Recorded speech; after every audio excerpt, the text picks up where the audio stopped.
¿Cómo están? Muy buenas tardes. Los saluda su, perdón, su camarada Luis Mauricio Rojas. Como siempre, agradeciendo antes que nada, antes que otra cosa, la presencia, la escucha de nuestros queridísimos, perdónenme, queridísimos, pues sí, escuchas que siempre nos apoyan con su presencia, con sus comentarios. Intentamos leerlos, sé que Jonathan se mete, un servidor, incluso las jefas de Libres, Justos y Dignos, Ana Mendoza y Ailet, también se suman al esfuerzo de leer los comentarios, a veces también anda por ahí Armando, con la cuenta de Libres, Justos y Dignos, establecen una comunicación dentro de lo que se puede. A todos y cada uno, todos y todas, y cada uno y una que pues está aquí apoyando este esfuerzo con su escucha, con su confianza, con su compromiso. Y bueno, también agradecer, no me canso de agradecerlo todos los días, aunque es parte de este colectivo, parte central de este colectivo desde el punto de vista ideológico, a mi queridísimo hermano noroñista, marxista, leninista, eh, Jonathan Romero, con su inteligencia, su compromiso, su análisis, su conocimiento sobre el devenir político del país y sobre todo con la herramienta de análisis que nos da el marxismo y las lecturas que llevamos a cabo. Jonathan, nuestro sensei marxista, nuestro perfil más avanzado en la ideología dentro de este colectivo noroñista. Jonathan, muchas gracias, bienvenido. Buenas tardes. Y bueno, pues precisamente nos vamos a echar un trompo a la uña. Platiqué con Jonathan para, como siempre lo hacemos, una pequeña plática previa a iniciar este esfuerzo. Y pues teníamos dos temas: o profundizar en el proceso de lo que está pasando en Argentina, o entrarle sobre todo a digamos que a la definición política que ha dado Claudia Sheinbaum, o que ha determinado Claudia Sheinbaum a partir del mensaje que dio cuando inició este proceso de precandidatura, eh, y algo que que el presidente soltó, ¿no? Soltó para definir. Yo creo que dentro de la indefinición política que él escuchaba y que él mismo iba analizando con respecto a su posicionamiento político, su determinación de perfil político, eh, pues algo que creo, desde mi punto de vista, mi querido Jonathan, pues no le encargó a Dussel, ¿verdad? Como le encargó la cartilla moral, o como le encargó otro tipo de trabajos, y que el, el perfil del intelectualismo oficial de Morena, de la intelectualidad oficial de Morena, eh, no se ha dado la tarea de definirlo. Y me parece que habrá que hacerlo. Cuando la próxima candidata de Morena al gobierno del país, la ya actual lideresa de este movimiento, nombrada así a través de el simbólico, la simbólica entrega del bastón de mando del presidente Andrés Manuel, de este movimiento, del presidente Andrés Manuel López y de toda la cuarta transformación, hizo a la doctora Sheinbaum. Bueno, pues la doctora Sheinbaum se define como la ideología del movimiento, la ideología de este proceso político, como humanista mexicano, humanismo mexicano. Mi querido Jonathan, seré corto en el preámbulo, creo que tú tienes mucha más carnita, yo te iré siguiendo, tengo mis propias consideraciones, pero está definido lo que es el humanismo mexicano. Tenemos, yo no entiendo, ¿verdad? Yo no entiendo, por ahí había un space en el que estuvimos Jonathan y yo de oyentes, con todo respeto, con un nivel muy bajo, donde decíamos, oh, pues el PRD es de izquierda porque lo tienen los estatutos, ¿no? Hágame el chingado favor. Este, el actual PRD tendría que estar en los estatutos, tendríamos que tener, pues ya con el desaparecido, doctor Dussel, pues ya no tenemos a quién acudir, así como para que el presidente le dio la tarea de la cartilla moral, haberle dado la tarea de la construcción de los principios del humanismo mexicano, no lo sé. Yo creo que no está mal plantearlo dentro de una discusión y que sería maravilloso que se convocara asambleas dentro del propio movimiento y no estas entelequias, ¿no? Estas simulaciones muy vulgares, eso sí, soy muy determinante en esa crítica, perdón, que hicieron previo o durante el proceso de la elección de la Coordinación Nacional en Defensa de la Cuarta Transformación, que nadie conoció, ¿no? Tú conoces el documento que eran las consideraciones para el proyecto de Nación 2024-2030, Jonathan. Yo no lo conozco, ¿no?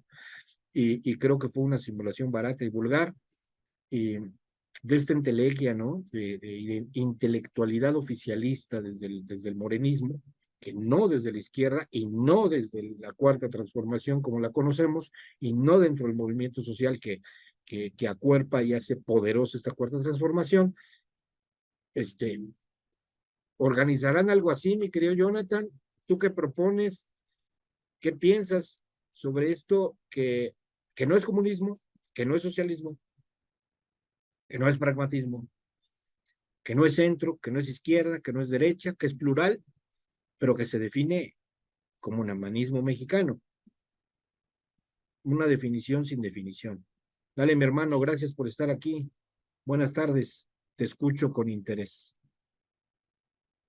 Sí, mira, cuando apareció, bueno, antes que nada, saludaros a todos, claramente a los que nos escuchan, ¿no? A todos los que nos escuchan y a todos los que tienen la amabilidad de escribirnos. Siempre es bueno estarlos escuchando y estarles viendo sus reflexiones y lo que podamos, lo que nos puedan mencionar, ¿no? Creo que es muy importante. Siempre los intentamos escuchar, bueno, leer principalmente. Y estamos muy agradecidos con eso, ¿no? Bueno, yo en lo personal. Eh, Sobre el tema en específico del humanismo mexicano, pues en primer lugar, creo que la definición es muy escueta, ¿no? Y es muy escueta porque creo que es o sea, yo sigo sin entender cuál es el objetivo de lanzarla, ¿no? Yo quisiera entenderlo, ¿no? O sea, yo quisiera entenderlo, quisiera obtener conclusiones sobre eso, pero la definición que lanza, por ejemplo, cuando lo manda Andrés Manuel, pues es muy escueta, ¿no? Es decir, el humanismo mexicano se divide en tres fronteras, ¿no? La primera frontera es la historia universal, ¿no? Bueno, pensadores universales que han discutido sobre el humanismo. La segunda es los pensadores políticos mexicanos que han desarrollado eso. Y en tercer lugar, la tradición o recuperar las culturas milenarias. Pero es como la libertad, ¿no? O sea, eso puede ser todo y nada a la vez, ¿no? Puede ser bueno, malo, puede ser revolucionario, ¿no? O no revolucionario. O sea, no te dice absolutamente nada. A mí me parece que sí hay una necesidad y hay sí una necesidad por parte de este proyecto por no querer asumir su papel histórico revolucionario. Y entonces yo creo que ahí es la primera dimensión, que habría que reconocer que el humanismo mexicano sí está penetrado, o sí está pensado para desviar la discusión de lo realmente importante, ¿no? Y que lo realmente importante es cómo construyes un proyecto revolucionario con tendencias hacia la transformación del sistema capitalista. Yo creo que ahí es donde está trazado, ¿no? Entonces, Andrés Manuel parece ser que no quiere dar ese paso, ¿no? No parece, todo indica que no quiere dar ese paso, ¿no? Sigue pensando que el sistema capitalista puede ser domesticado, que puede ser amoldado, que puede ser descafeinado y que entonces se puede crear la condición de poderlo someter. El problema es que el sistema capitalista, hasta donde tenemos entendido, o sea, no puede ser encarcelado. Es un sistema que no puede ser humanizado, que no puede ser social. Y creo que en ese debate es el debate importante, ¿no? O sea, porque cuando él dice el humanismo mexicano, Primero es complicado porque está trayendo un nacionalismo, ¿no? Y la izquierda, pues lamentablemente no puede ser nacionalista. O sea, también es una característica de la misma izquierda, ¿no? Cuando la izquierda se vuelve nacionalista, pierde el eje central. Por supuesto que apoyamos las luchas por la liberación nacional, por supuesto que apoyamos los movimientos de independencia de los pueblos, sí, claro, ¿no? O sea, eso no lo vamos a negar, pero no podemos enfocarnos en ese nacionalismo.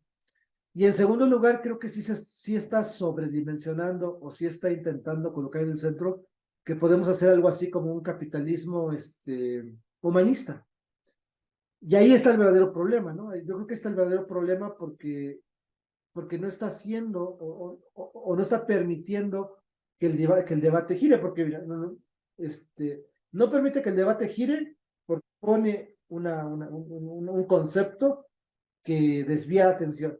Y segundo, no permite que se abra la discusión. Y ahí también hay un problema muy fuerte. Hay un problema bastante fuerte en ese sentido. Entonces, creo que ahí hay una trampa en el famoso humanismo mexicano, en esa primera dimensión, ¿no? Ahora, yo creo que hay una apertura, hay una apertura en el debate que se tiene que atacar, ¿no? O sea, es decir, si bien es cierto que es claro que está minado el campo, pero nosotros tenemos de dos opciones, los comunistas, ¿no? Sabiendo que es una trampa, no aceptamos la trampa, ¿no? O le entramos al juego, ¿no? O sea, son dos fronteras que el comunista debe de saber muy bien, ¿no? Cada una tiene sus propias condiciones y cada una tiene sus propias consecuencias, ¿no? O sea, si tú no lo aceptas, entonces te vas a replegar y vas a intentar hacer o formar tu propio camino. Si tú vas a entrarle, ya sabes muy bien que ese campo está minado y que es peligroso cruzarlo, ¿no?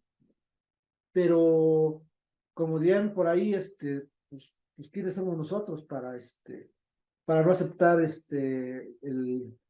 los retos que significa construir una izquierda no dogmática, ¿no? Pues yo creo que tenemos que entrar al debate del humanismo mexicano.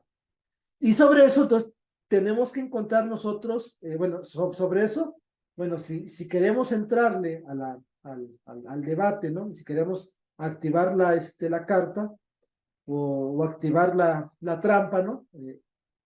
Tenemos que considerar dos cosas, ¿no? O ver dos escenarios, ¿no? Si el escenario es decir, si hay una abertura o hay una pequeña puerta que nos pueda iluminar y nos pueda meter en la discusión, o si no la hay, ¿no? Si no la hay, pues, o sea, aunque quieras, no puedes, ¿no? Porque tampoco es, o sea, a veces podrían confundir. Entonces, si el pueblo está con el fascismo alemán, ¿tenemos que estar con los fascistas? No, pues no. Pero, pues no, porque no hay condiciones fácticas. Es decir, tú no vas a estar con fascistas, aunque haya el pueblo, ¿no?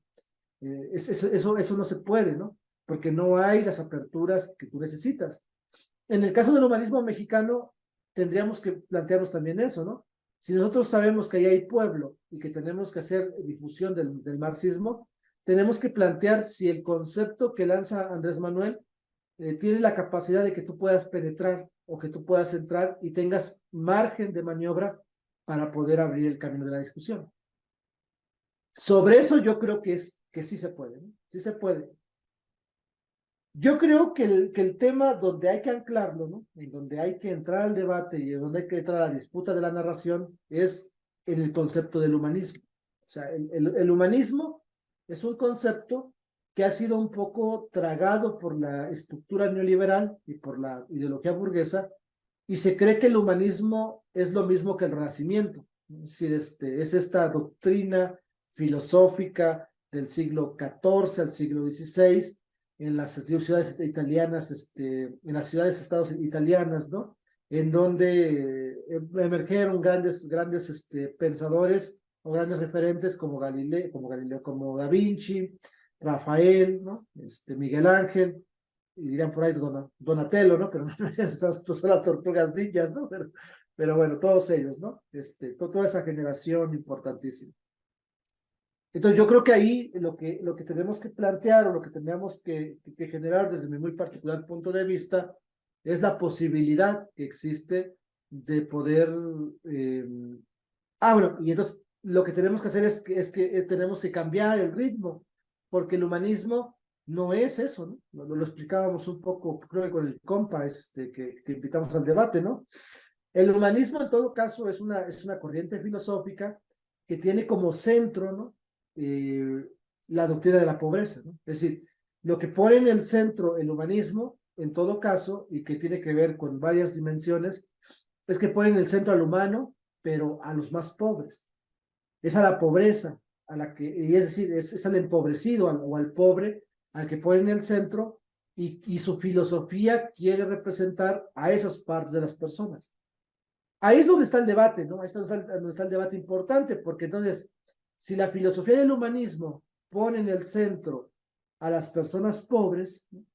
O a los empobrecidos, entonces el marxismo sí tiene una oportunidad de poder entrar al debate. Y entonces poder intentar dialogar o debatir ampliamente sobre cuáles serían las estrategias para poder sacar de la pobreza a los dominados modernos. Como diría por ahí un poco Enrique Dussel, ¿no? Cómo hacer de un mundo que hace invivible a los seres humanos, a las víctimas, cómo hacer que esas víctimas tengan un mundo en donde pueda ser vivible, ¿no? Entonces, eso me parece que es el punto central, ¿no? El punto central es que hace un toque muy importante, y en ese toque de poder aspirar a un mundo donde los más pobres puedan tener una vida digna, entonces el marxismo sí puede aproximarse y puede abrir el frente para poder abrir el debate, ¿no?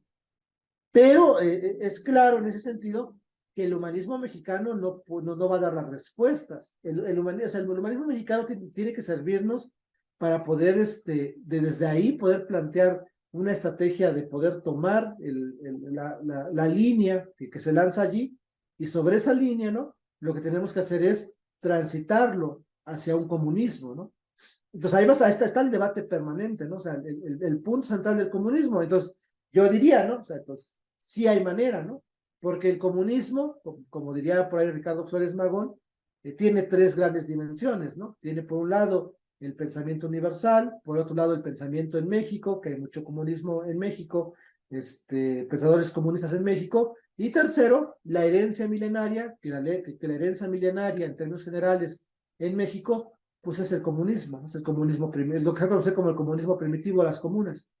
Entonces creo que ese debate sí es muy importante que se abra, y que se abra pues para poder fijar posición, ¿no? Entonces yo creo que ahí yo pondría el eje central sobre esto del humanismo mexicano, y sí, creo que en términos generales también Claudia está haciendo una maniobra para no dar el debate central, ¿no? Pero eh, lo que tenemos que hacer es empujar a que se abra el debate, ¿no? Porque pues, a los marxistas, por lo regular, nunca se nos ha regalado, ¿no? Los espacios, los tenemos que tomar y los tenemos que abrir permanentemente, ¿no? Entonces, yo creo que ese sería como un comentario que yo podría dar sobre ese punto, y bueno, ahí la dejaría. Fíjate, Jonathan, em, cuando pensé que se podía tratar este tema, yo reconozco, o sea, es un reconocimiento importante, que el único que se ha atrevido a entrarle al tema, aunque no es definitorio, pero sí abre una discusión con propuestas, es precisamente el manifiesto que publica y que hace, pues, vamos, que hace extensivo a la ciudadanía, en principio específicamente a la Ciudad de México, porque está dentro de un marco proselitista en intentar buscar la candidatura a jefe de gobierno de la Ciudad de México, Hugo López-Gatell, ¿no? En esta lógica, digamos, en este perfil que se volvió eh, no creo que solo un eslogan de campaña, sino tratar de construir, ¿no? Es muy complicado, pero él se atrevió a tratar de construir esa esfera, ¿no? De que lo distinguiera de los otros aspirantes a partir de humanizar la ciudad, ¿no? Y en el manifiesto que presenta, creo que son veintitantos puntos, donde él digamos, con pelos y señales, habla de políticas públicas, podemos decir, con todas las limitantes que el INE le daba, pero sí de perfiles políticos que van encaminados a esa construcción, ¿no? Y entonces vamos a la construcción de un gobierno humanista, o un gobierno que logre humanizar la ciudad. Entonces, yo veo dos problemas aquí, ¿no? Yo reconozco en Hugo López Gatell el trabajo también de su equipo, donde existen algunos compañeros marxistas, economistas sobre todo, sociólogos, vamos, académicos de las ciencias sociales, que, que sabiendo o más bien interpretando muy bien las consideraciones políticas con la precariedad económica y la apuesta a hacer una nueva forma de hacer, o sea, de construir una nueva forma de hacer política, construyen junto con López Gatell este manifiesto de humanizar la ciudad con puntos, repito, pelos y señales de cuáles son las consideraciones de ir a partir de las políticas públicas, lograr ese objetivo. Yo creo que ese es un avance. Lo que no debemos de permitir, desde mi punto de vista, es que esos avances se queden ahí, ¿no? Que se queden, digamos, un poquito en el imaginario, por decir algo, de esta convocatoria que entiendo que el presidente hace de construir el humanismo mexicano. Si bien es cierto, la crítica, que además de ser crítica, la conceptualización que hace Jonathan con respecto al planteamiento del humanismo mexicano y conectándolo con las acciones políticas del presidente con respecto a su, digamos que a su postura o a su perfil político con respecto a tratar de superar este sistema económico y construir otro, eh, se ven reflejadas también en, por ejemplo, si no negativa, por lo menos la consideración de no buscar una asamblea constituyente, ¿no? Como la primera opción de una transformación definitiva, que entre otras cosas abriría el campo, ¿no? El camino, la brecha hacia construir un nuevo sistema económico y superar este. O sea, eso es obvio, el planteamiento de un nuevo constituyente en una transformación que se dio en la primera, en la segunda y en la tercera, impacta el marco jurídico que representa una constitución. Y tomando en cuenta que nuestra constitución, sabiendo que Andrés Manuel tiene claro que se tiene que hacer una reforma judicial, una reforma electoral, una reforma energética que no llegó a buenos términos este sexenio, una reforma hacendaria o fiscal, y que hay una serie de consideraciones ahí que son muy, muy profundas en la transformación, pues seguimos pensando en las reformas, en vez de construir a partir de las consideraciones del proyecto de nación del presidente, porque no estamos pidiendo otra cosa, pero consideraciones que no solamente ayudarían a asegurar la continuidad de este proyecto, sino profundizarlo y llegar al punto de no retorno, ¿no? Lo que nosotros siempre hemos dicho, ¿cuál es el punto de no retorno? Pues las consideraciones, digamos, determinantes de que la transformación va hacia un camino que debemos de construir, ¿no? O sea, nosotros, los marxistas, no estamos diciendo vamos a imponer dogmáticamente a la izquierda y es marxismo y a huevo.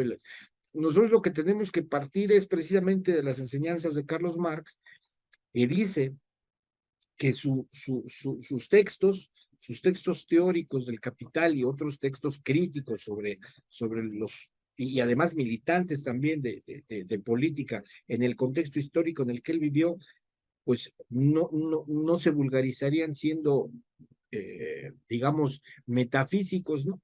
Es decir, que fueran aplicados a rajatabla, ni son recetas de cocina que pudieran cambiar sin tomar en cuenta el contexto histórico de cada nación y sobre todo, porque no era ningún pendejo Marx, sino todo lo contrario, era un visionario, era un cabrón muy inteligente y además muy determinado, es decir, escribía, digamos, una de las consideraciones que debemos entender es que Marx escribía y escribía y escribía, no es como la computadora donde podemos escribir, borrar, corregir y de un texto de 3 páginas lo reducimos a 2 o lo ampliamos. El cabrón escribía y escribía y escribía y incluso en las cartas, las famosas cartas que le han ido publicando, pues hay cuadernos enteros de cartas que terminan siendo un par de hojas, ¿no? así trabajaba Marx, así trataba de explicarse a sí mismo los descubrimientos teóricos y la construcción de ideología y de ciencia que hacía en cada uno de sus textos, no importando si fueran científicos, de crítica, de construcción de filosofía o abiertamente militantes. Lo que hay que entender es que él estaba totalmente seguro que no era su intención escribir una receta que, pudiéndola aplicar en cualquier contexto de la vida, pues llegara a la formación de la, digamos que de la cima que debe de alcanzar toda civilización humana, ¿no? Él sabía que había consideraciones, que había un pasado, un presente y un futuro en cada una de las naciones, y sabiéndolo así, pues conformó junto con muchos de sus lectores, tan determinantes como el propio Lenin, Rosa Luxemburgo, el Che Guevara, un precepto de lucha revolucionaria, un perfil de lucha revolucionaria que va en el sentido de la transformación de una realidad política y social que parte de la premisa de inicio de Marx, ¿no? El trabajo, el proceso económico es social, es decir, interviene en las relaciones sociales y que pareciera que es tan abstracto como eso, pero Marx determinaba de esa manera que digamos, el devenir de una sociedad a partir de la lucha de clases, del patrón y el asalariado, pues interviene en una relación social que impacta en toda la capa de estructura productiva de una economía que está fetichizada, ¿no? Y la profundidad que da hacia eso para decir, bueno, pues este proceso, que hay una relación de poder entre la política y el ciudadano, que hay una relación de sumisión o de supuesta sumisión, pero que es opresión entre el patrón y el asalariado, que pues todo eso convoca una telaraña de relaciones sociales que impacta en el conjunto de una sociedad donde existen empobrecidos, poderosos y ricos, ¿no? Lo que en ese entonces se llamaba burguesía.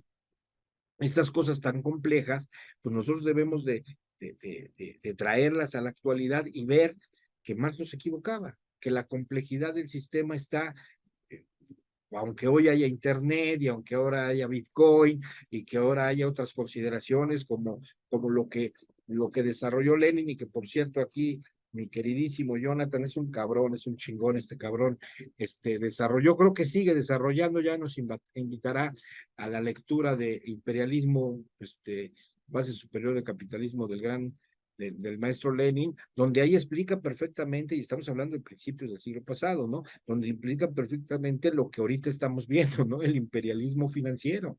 Entonces, pues no es de que no existiera, pues claro que no existía BlackRock, no existía la comunicación como la tenemos, no existía el celular, pero por favor, estos cabrones eran muy avanzados, ¿no? Sobre todo Marx, el propio Engels, eran muy avanzados. Estaban viendo con la lógica y el estudio y la lectura, pues hacia lo que nos encaminábamos, ¿no? Sabiendo que no es receta. Entonces, mi consideración, Jonathan, en este rollo marxista que te he hecho, tratando de provocarte, porque tú eres mucho más adelantado que yo en la lectura y en la ideología marxista desde la academia. Yo soy más un practicante revolucionario, debo decirlo, con mis consideraciones, mis límites, pero estoy en eso. Yo te diría, pues carajo, ahí está el humanismo mexicano, ¿no? Abramos ese camino, no para imponer el marxismo, digo, pero es, digamos que es la filosofía de una transformación social más avanzada de nuestros días. Y lo han querido recomponer, ahí están textos de Luis Althusser que en un caso son muy poderosos y en otro caso se vuelven farsantes, porque resulta que terminan siendo revisionistas muchos de los marxistas que fueron clásicos en su momento y no determinantes como deberían de serlo. ¿Por qué? Pues porque no debemos de reconstruir el marxismo, deberíamos de reinterpretarlo, pues tampoco. Deberíamos de utilizarlo como herramienta para construir lo que aquí en México se propone como humanismo mexicano y que, repito, el doctor Gatell hace las consideraciones prácticas, vamos a decir, de praxis, poniendo ahí un manifiesto sobre humanizar la ciudad, que no creo que esté acabado, pero que es un inicio, cabrón, ¿no? Y que además, viniendo digamos, del propio perfil del doctor, que también en esa determinación de tratar de construir una nueva manera de hacer política, sobre todo proselitista, pues me parece que no podría ser desperdiciado y que tendríamos que hablar no dejarlo solamente en el discurso, ¿no? Que Claudia fue muy determinante en el discurso y le paro y me aplaudo y le digo, no, Claudia, eres una chingona, pero estás dejando aquí cabos sueltos que el propio presidente dejó, con todo respeto para Andrés Manuel, y que no lo digo con burla, pero lo digo como que todavía no se han preocupado quién va a ser el nuevo ideólogo de la Cuarta Transformación, que lo invitaron, que estuvo ahí 2 años, que se estuvo quejando permanentemente de que no lo dejaban trabajar, ¿no? Desde el presupuesto, otras cosas, y que termina muriéndose no pudiendo ser determinante en el perfil político del movimiento, ¿no? Y que hablo del doctor Enrique Dussel. Lo tenían ahí como, lo dije en uno de los venceremos, pareciera como, mm, hijo, pues a lo mejor lo vulgarizo, pero digo, ¿no? Como una Alexa, ¿no? Una Alexa de la transformación, decir, don Enrique, díganos qué decimos aquí, cabrón, ¿no? O sea, vamos, no lo dejaron desarrollar pues lo que debería de haber sido, ¿no? Que son las determinaciones políticas de esta transformación, si sean o no sean marxistas, pero por lo menos saber que estamos en una discusión, pues para ayudar a que no nos pase lo que a Argentina, cabrón, ¿no? Que en la indefinición le decía a Jonathan, con esto cierro y le paso a Jonathan la estafeta para que él nos explique mejor, no es barberismo, él tiene un perfil de mucho más estudio, más acerca de tiene, su cabeza está llena de autores y de lecturas, y yo no, yo estoy más hacia primero la filosofía hegeliana y las consideraciones con Marx, y después pues a la práctica política de la calle y esas cosas, entonces, digamos, un perfil más revolucionario, entonces no lo digo ni para decir mentiras o falsos apapachos a Jonathan, que es así lo tomo en serio, pero cabrón, le estaba diciendo, estoy leyendo unos textos de Marx que encontré por ahí, a partir de buscar una consulta, el cuaderno Kowalewski y algunos otros textos que se están descubriendo que eran borradores y que ahora están saliendo, donde Marx profundiza en decir, ahí hay un populismo, llamado así, un populismo ruso, que dice es revolucionario, ¿no? Y no tiene nada que ver con el marxismo, ojo, ¿no? Pero ahí está ese populismo ruso, un poquito más radical, un poquito más tirado al anarquismo, pero donde Marx dice, cabrón, ¿no? Estos cabrones con muy poco hacen mucho, pero dice algo que es determinante. Dice, el problema de ese populismo es que, pues claro, que fueron, bueno, es más, hasta atentaron, se organizaron los populistas rusos y atentaron contra la vida del zar. Y algunos cuando los agarraban, ¿no? Porque pues, eran unos pinches locos, ¿no? Como nos dicen a los que queremos cambiar las consideraciones sociales, nos dicen unos pinches locos, nos dicen terroristas o narcoterroristas, ¿no? Nos dicen de todo, ¿no? A los que tratamos de buscar cambiar. Bueno, pues hay quienes utilizan un perfil mucho más violento, mucho más determinante en eso, y otros que utilizamos mejor otro tipo de perfiles, como tratar de buscar la organización política, tomar las calles en el beneficio de la organización, el mostrar músculo de otra manera que no sea la determinación violenta.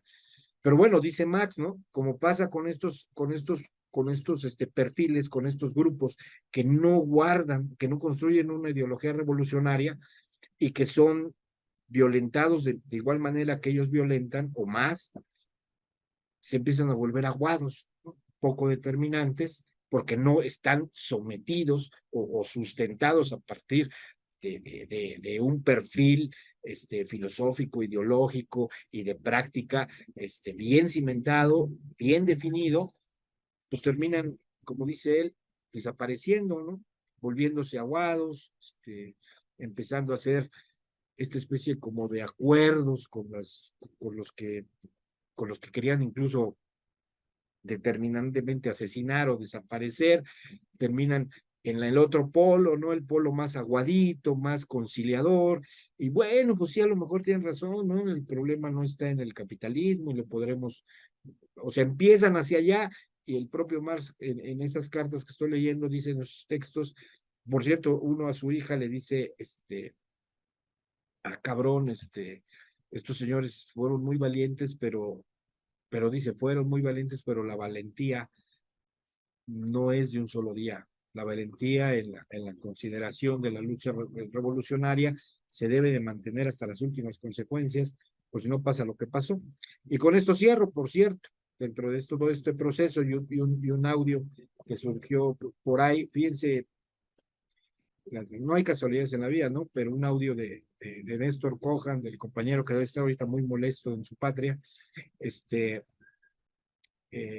también platica eso, el hermano mayor de Lenin, Alexander Lenin, muere asesinado, siendo torturado y asesinado por el zarismo en Rusia, siendo parte de uno de estos grupos revolucionarios radicales que se llamaban los populistas rusos, ¿no? Está muy, muy interesante. Hay muchísima carnita. Y pues yo digo, Jonathan, pues si allí están las consideraciones marxistas, pues construyámoslo a partir de eso, no necesariamente con la imposición y el dogma, ¿no?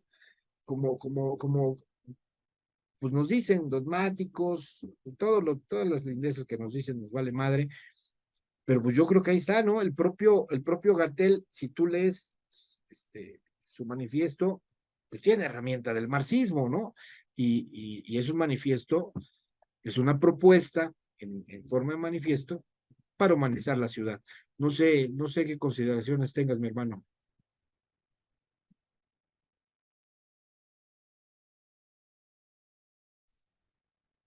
Sí, sí, el tema yo creo que lo que hay que plantear también a veces es el- la vanguardia revolucionaria, ¿no? O sea, es cierto, y eso también lo sabemos, que pues el oportunismo está, y el oportunismo se ha aferrado de algunas maneras a nuestro destino.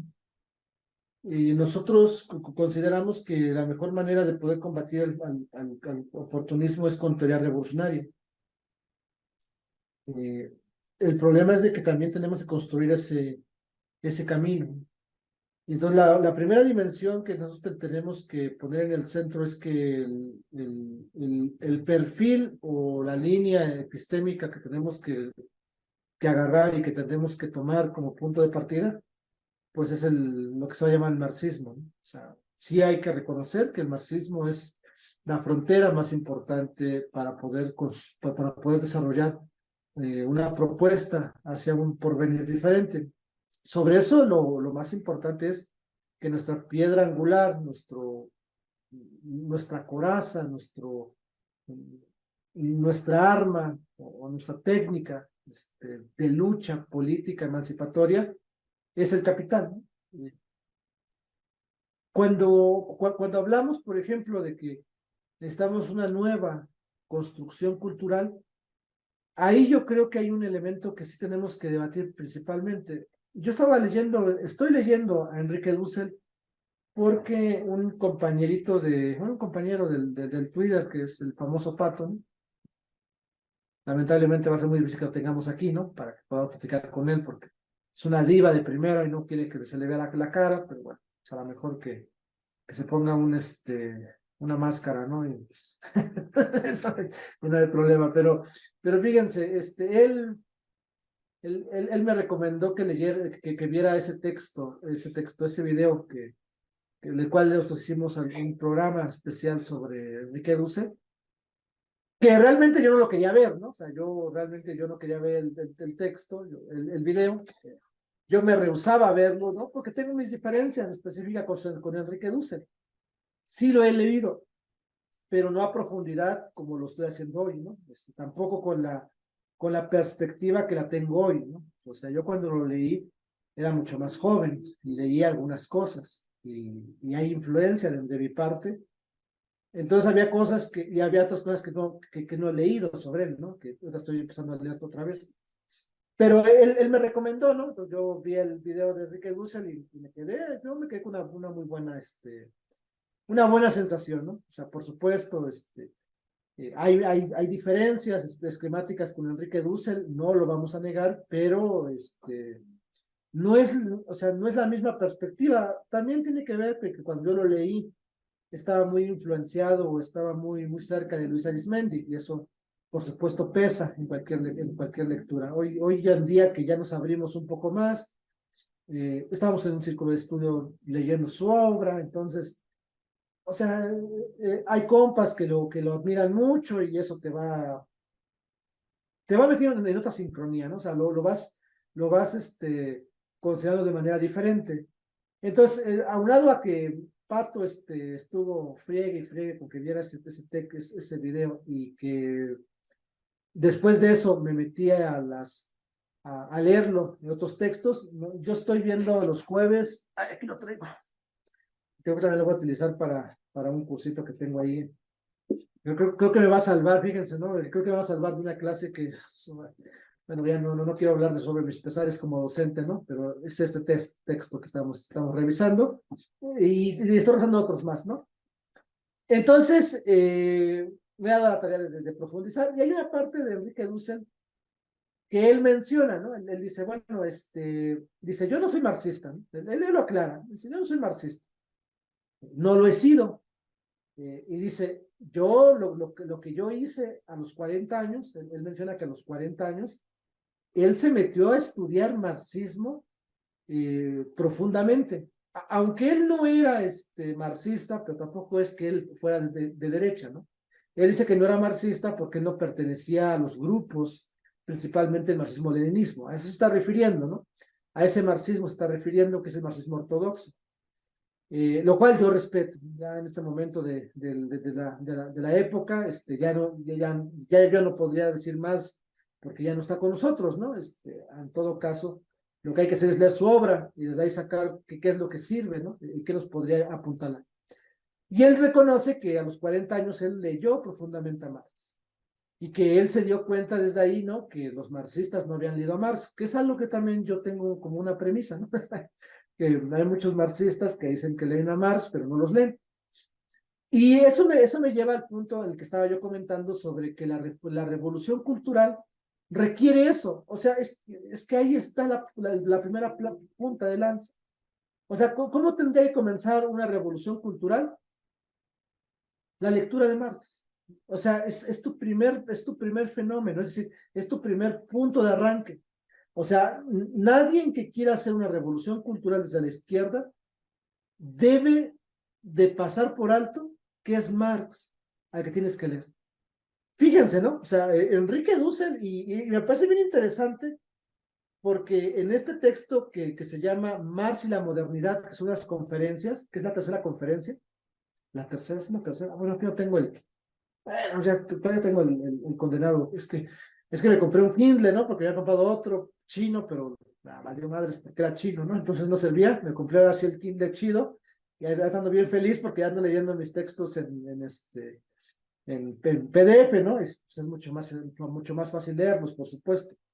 Oye, mi Eh, hermano, y, y, uh-huh. oye, mi hermano, también el Kindle que te compraste último también es chino, nada más que con control de calidad, ¿no? Bueno, sí, sí, sí, sí. Ah, no, sí, sí, sí, sí, efectivamente. Es que otro es un Pocket, que también es chino, pero es una marca gringa muy chafa, ¿no? Que es el Pocket Boss, ¿no? Entonces me lo compré y ya no cargaba y ya lo que lo madrió fue que se partió la pantalla. Pero bueno, me compré y sí está mucho mejor, por supuesto. Sí está mucho más barato. Yo no sé por qué compré el otro, si la diferencia es poca, pero sí hay una diferencia. Pero bueno, estoy leyendo ese de Marx y la modernidad en PDF. Y allí específicamente dice Enrique Dussel que él leyó a Marx a los 40 años. O sea, él tuvo un periodo como de 10 años donde lo leyó profundamente y fue a los 40 años, en donde se metió. O sea, anteriormente ya lo había leído, pero ya ya conciencia, ya con su complejidad, menciona que a los 40 años. Eso lo menciono porque hay muchos compas que dicen que no, que es de muy joven, lo cual es falso, ¿no? Menciona. Pero bueno, le pasa lo mismo a los socialistas, lo que le pasa a los marxistas, ¿no? O sea, no leen a su referente. Y entonces, pero él menciona, ¿no? O sea, es la lectura de Marx y es la lectura de este Marx que lo anclé, ¿no? Y que lo leí a profundidad, lo que me ayudó a expandir mi pensamiento y poder yo capturar. Ahora, yo no sé si la lectura de Enrique Dussel sea potente o no lo sea. Eso es algo que se va a determinar en otro momento. Pero lo que sí es cierto es que eso que dice Enrique Dussel, yo lo comparto. O sea, una revolución cultural tiene que partir por punto de arranque, leer a Marx. Y a Engels también, yo diría, a los dos hay que leerlos. Eso me parece como un punto de partida muy importante. O sea, es nuestra herramienta principal. El segundo momento es, por supuesto, construir el proyecto político. Y la construcción política del proyecto político tiene que ver con dos dimensiones. Primero, no solamente es leer a Marx, sino es que leer a los alumnos de Marx del siglo XX principalmente. Y segundo, militar.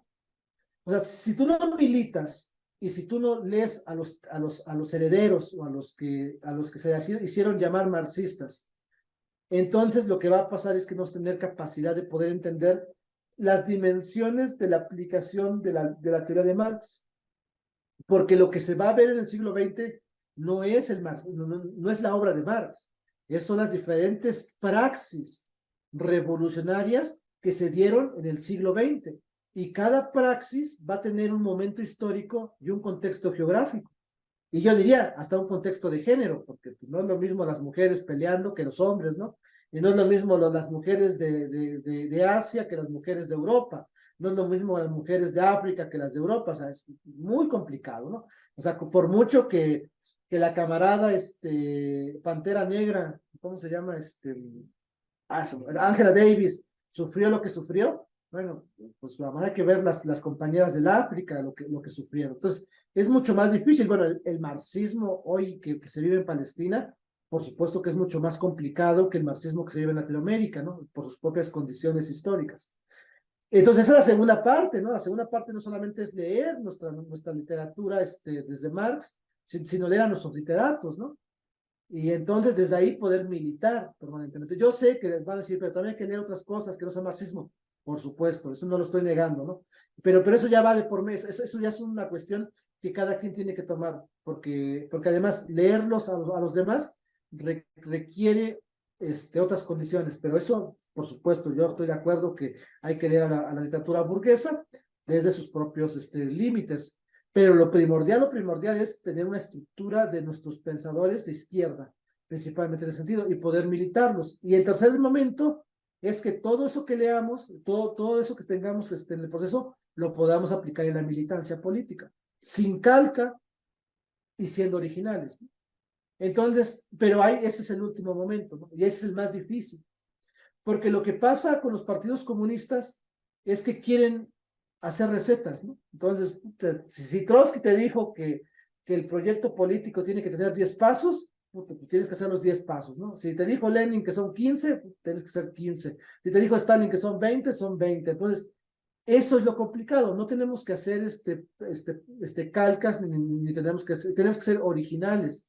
Pero la originalidad también significa que no pierdas o que no seas revisionista, que no seas oportunista. Entonces, sobre esos límites, ¿no? Sobre esos lineamientos, yo sigo pensando que lo que hace falta es construir un partido de izquierda comunista que esté acorde a nuestras necesidades.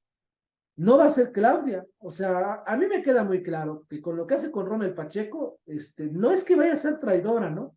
Pero es que ella no se va a aventar hacia allá.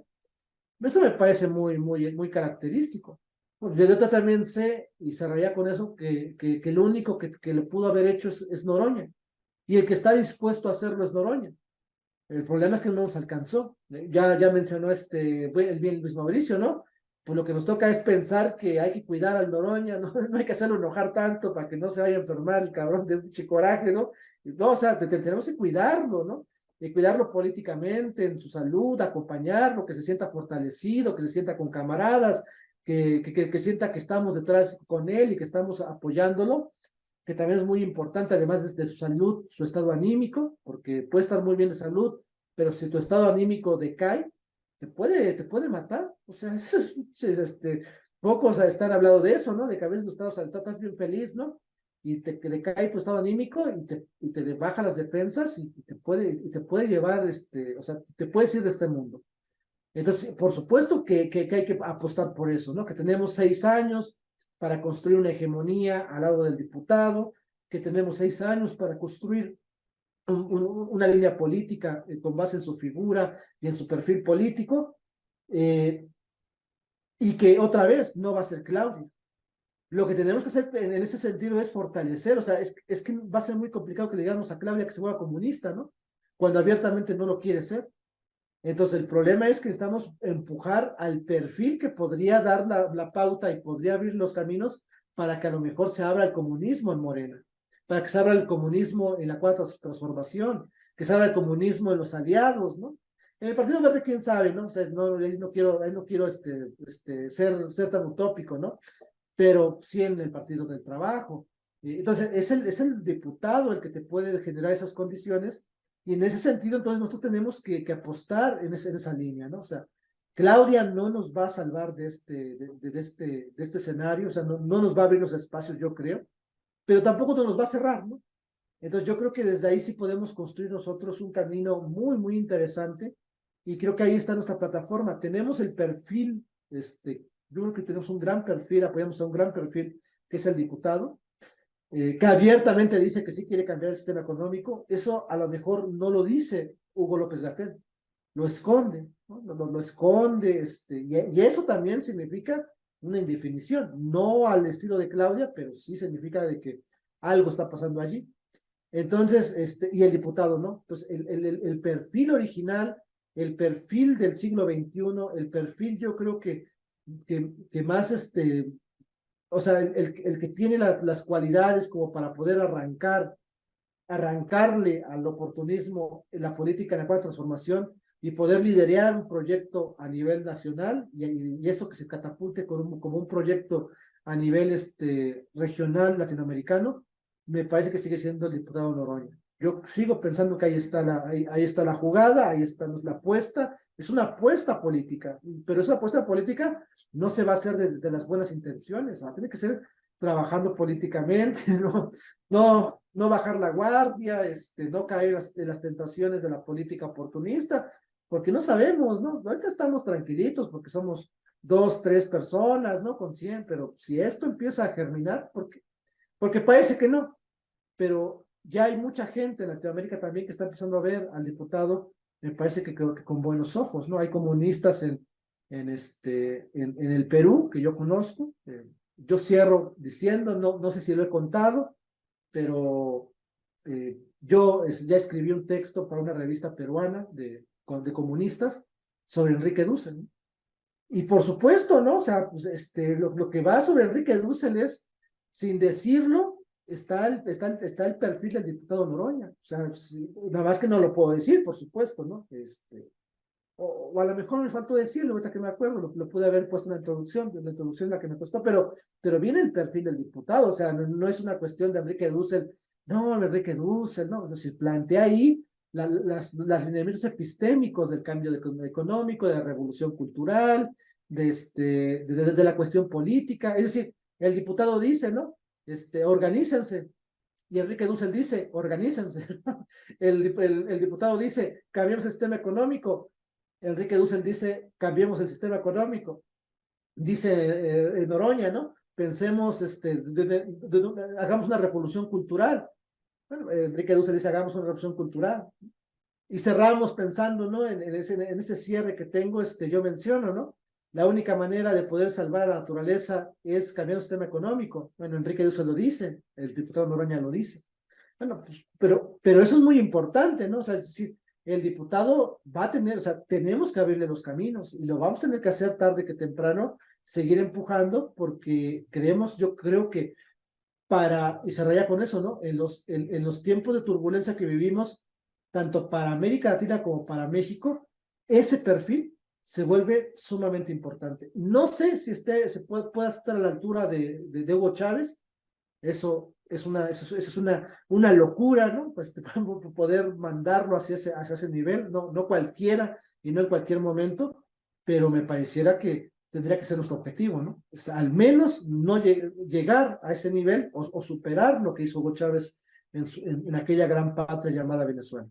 O sea, el diputado yo creo que su potencia aún está orbitando. O sea, él dice, ¿no? Estoy en mi mejor momento político. Yo diría, en este momento político, pero su potencia sigue estando dormida y va a estar, yo creo, si es que se logra el movimiento y el diputado anclar en una especie de espiral perfecta, no cometer tantos errores, porque siempre los cometemos, pero también no vamos a poder aquí que somos perfectos, pero en una espiral casi perfecta, el diputado está en una proyección y en una potencia política que yo creo que nadie de aquí se imagina lo que podría pasar si es que se calcula bien y se puede llevar ese perfil a buen puerto, ¿no? Entonces, yo sigo pensando que hasta el mismo Hugo Chávez podría ser eclipsado por esta figura y por las consideraciones en la cual está metido el diputado.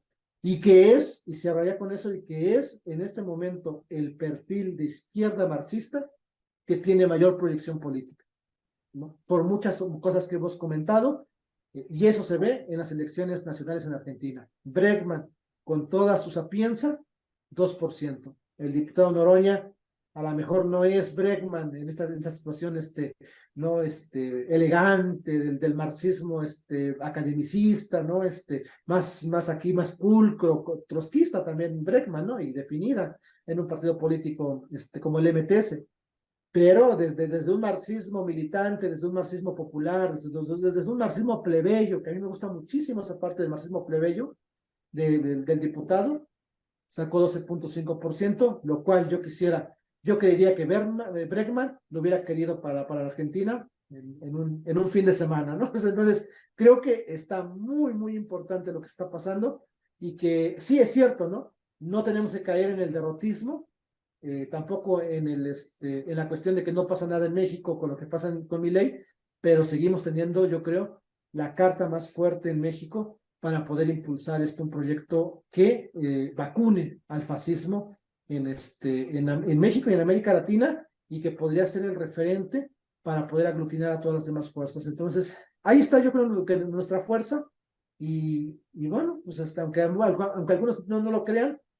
seguimos cerrando con el diputado Noroña, a más no poder, ¿no? Entonces ahí la dejaría.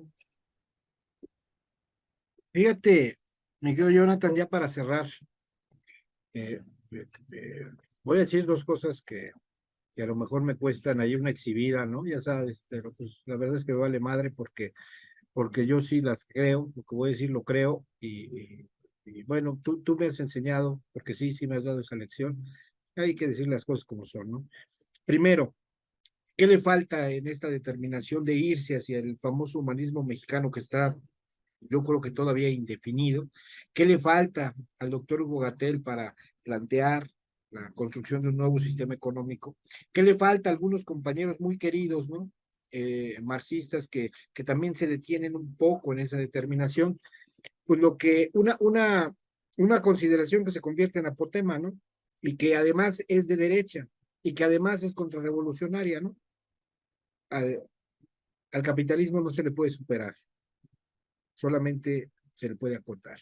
Es una determinación política que fue creciendo desde la academia de Foucault, ¿no? Con el famoso eh, Mayo francés, que fue determinante para la famosa caída del muro de Berlín y la supuesta derrota del comunismo, del socialismo soviético, eh, y que determina estos perfiles de revolución social que evitan situarse en el ala marxista, ¿no? Y por otro lado, lo que tú dices con respecto al crecimiento determinante del diputado, fíjense, fíjense lo que voy a decir. El que la tiene clara, de lo que acaba de decir Jonathan, el que la tiene tan clara como lo explicó Jonathan, es el presidente López Obrador. Quizá por eso lo detiene. Quizá por eso lo mantiene abajo. Y les voy a decir por qué. Porque el diputado Noroña, el presidente lo conoce tan bien, que sabe que ese me parece extraordinario. Es más, yo te convocaría, mi querido Jonathan, a a hacer un programa del marxismo plebeyo del diputado Noroña. A mí me parece extraordinaria la consideración que hiciste, digamos, en la conceptualización del marxismo plebeyo del diputado Noroña, ¿no? Y esa construcción que haces comparándolo con Bergman, bueno, lo platicamos creo que aquí públicamente, y si no lo platicamos entre tú y yo, las consideraciones de la izquierda de Argentina, que no diputó el domingo pasado. Esa izquierda disputó en la primera vuelta y solamente sacó el 2%.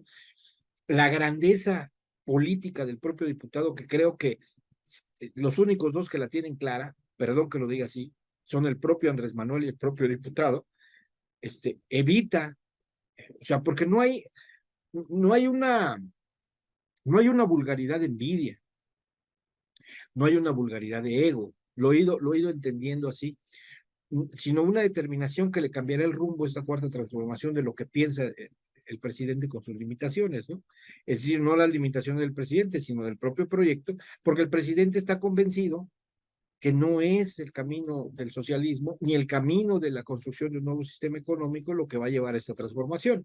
Porque si él estuviera convencido de eso, le da salida a Noroña, lo impulsa, Noroña sería el candidato y además estaría en la agenda en estos momentos como principal objetivo de la precampaña y campaña del diputado, el Congreso Constituyente. Así se los pongo, ¿eh? O sea, esas son las determinaciones, esas son las diferencias entre el obradorismo y el noroñismo.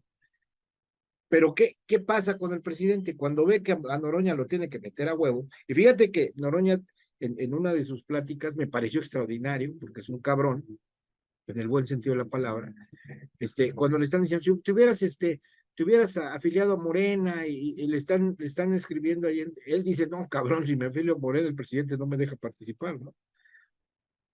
Fue el PT el que me abrió el camino, porque nosotros lo dijimos un año antes, Jonathan, tú y yo lo estuvimos diciendo. A ver, no anden escupiendo para arriba, el diputado va a estar en esa disputa, quién sabe si la gane, nosotros confiamos en que la ganara, apostamos todo y lo seguimos haciendo, que la ganara, pero va a estar ahí por el acuerdo democrático de la coalición que pretende que el PT tenga una posición, una propuesta como la tuvo el Verde y que Morena tuviera 3, que crecieron a 4, por consideración del presidente. Pero se había firmado que el grupo político, la cúpula política del PT sí, el instituto político había designado y había definido un año antes de esta disputa que el diputado Noroña era su propuesta y tenía que ser cumplida por Morena porque es parte del juego político de la coalición. Y entonces ahí entró Noroña, ¿no? Invisibilizado, diciéndole Loroña y todo, tratando de detener su fuerza, y resulta que el diputado tiene tanta fuerza que con todas estas consideraciones, sin dinero, como ya sabemos que hizo, para no entrar en la repetición, pues Noroña crece hasta un 12.5 y el presidente dice, ah, cabrón, él lo sabía. Aquí lo dijimos una vez, ¿recuerdas, mi hermano? El día que el presidente, si estaba en el proceso, ¿no? El día que el presidente definiera a Noroña como parte de la cuarta transformación, como un referente de la cuarta transformación, o que lo considerara su hermanito, ese día Noroña alcanzaría y rebasaría a Claudia sin ningún problema. Lo dijimos aquí. Y esa contención que hacen del perfil del Noroña es porque el presidente, entiendo que no es ego, entiendo que no es envidia, entiendo que no es mezquindad, sino que el presidente determina en su proyecto de nación que el marxismo no cabe, que la construcción de un nuevo sistema económico no cabe. Si utiliza perfiles marxistas, utiliza herramientas marxistas para ir construyendo esto que el presidente va muy bien, pero que nosotros consideramos que va a tener sus limitaciones precisamente en intentar contener, ¿no? el capitalismo. Y cierro con esto porque también es un gran tema. Ayer ya no quise entrar a ese tema. Hoy en la mañana que participé en un speech no quise entrar a ese tema, pero pongo el ejemplo de las BRICS. ¿Qué pasa con las BRICS? Mucha gente piensa que es el otro apotema, ¿no? Económico. Están jugando con el capitalismo. ¿Cómo puede ser? O sea, lo que decía, fíjense, el grandioso, el impresionante Ricardo Flores Magón dijo: la revolución se hace no para cambiar de amo por otro amo, se hace con la consideración de cambiar el sistema económico, la lógica política. Es lo mismo que los BRICS. ¿Qué tiene de diferente los BRICS que el hegemón norteamericano? ¿Qué tiene de diferente? Están jugando en la misma carpeta de juego, ¿no? En el mismo tablero. Solamente lo que quieren es, como decía el grandioso, el gigante, el extraordinario Flores Magón, que hoy su efeméride es que fue asesinado, encarcelado cuando estaba a punto de salir, un día antes de salir lo asesinaron. Ricardo Flores Magón decía, vamos a cambiar el yugo por otro yugo, el yugo del porfirismo lo vamos a cambiar, incluso lo dijo así abiertamente, por el yugo maderista. Esos son los choques que tuvieron con Madero.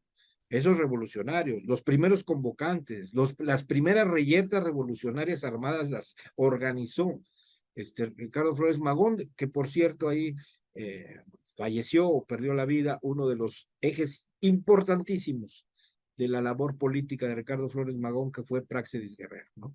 Y hay ahí unas historias extraordinarias. Ricardo Flores Magón, recuperar a Ricardo Flores Magón como lo hacía el presidente, no solamente como una efeméride, digo el presidente, el diputado Noroña, no solamente como una efeméride, sino como una guía de esta revolución, como una guía de planteamiento de cambiar el sistema económico, estos planteamientos del diputado de que la gente tuviera garantizada, escuchen eso, garantizada las 3 comidas, y después irse sobre la ropa, y después irse sobre el techo, y que tuviera la garantía de la educación y que tuviera la garantía de la salud, pues no es otra cosa que un perfil revolucionario que pretende transformar al país, que pretende llevarlo hacia buen puerto, eh, en el beneficio del pueblo.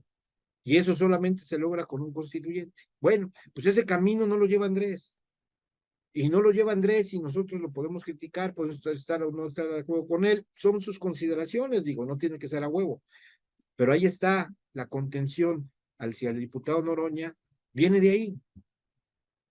Andrés conocía muy bien al diputado Noroña que estaba en el PRD, que se sentaba con, digamos, amigo personal, su hermana, María Fernanda Campo Uranga, el propio Álvarez Garín, toda la cobertura de lucha, de clásica lucha de la derecha marxista, digo, de la izquierda marxista, perdón, estaba ahí congregada el diputado.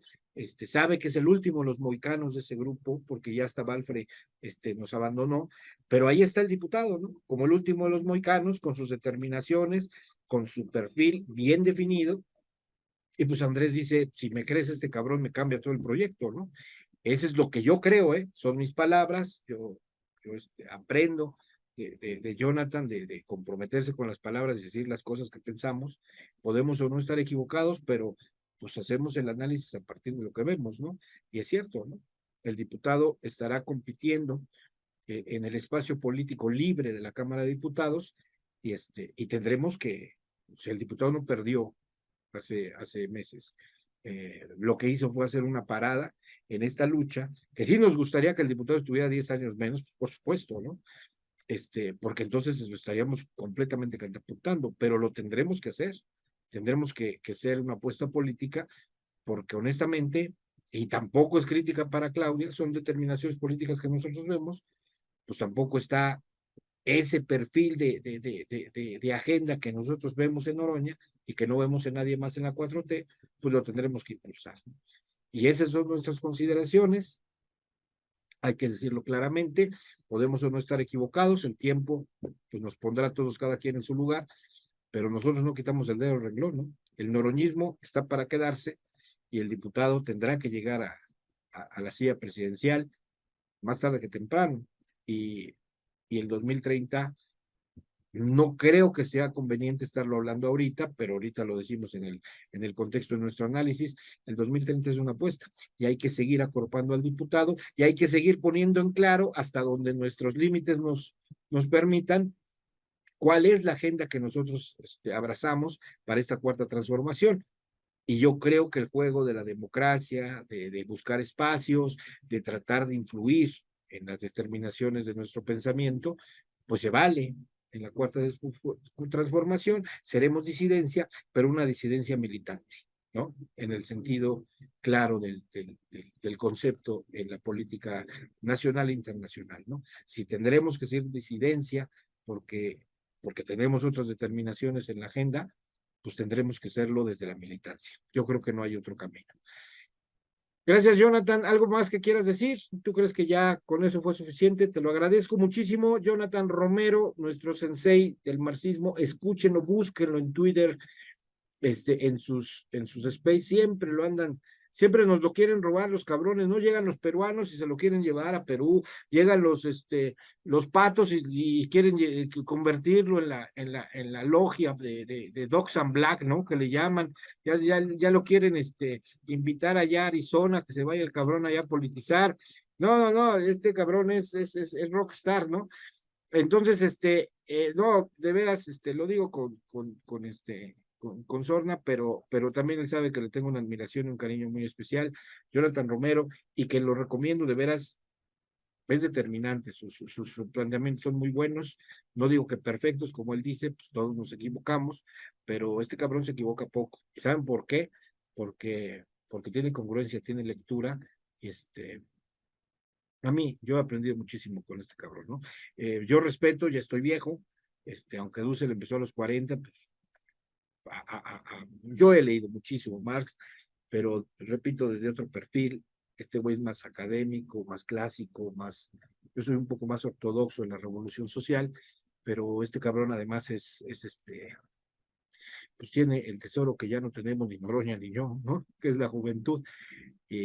Pero búsquenlo ahí en los space. Hoy, por cierto, mientras este programa se está estrenando, tiene uno muy bueno donde están viendo le digo, el imperialismo, fase superior del capitalismo y otras consideraciones que de verdad, no tienen desperdicio.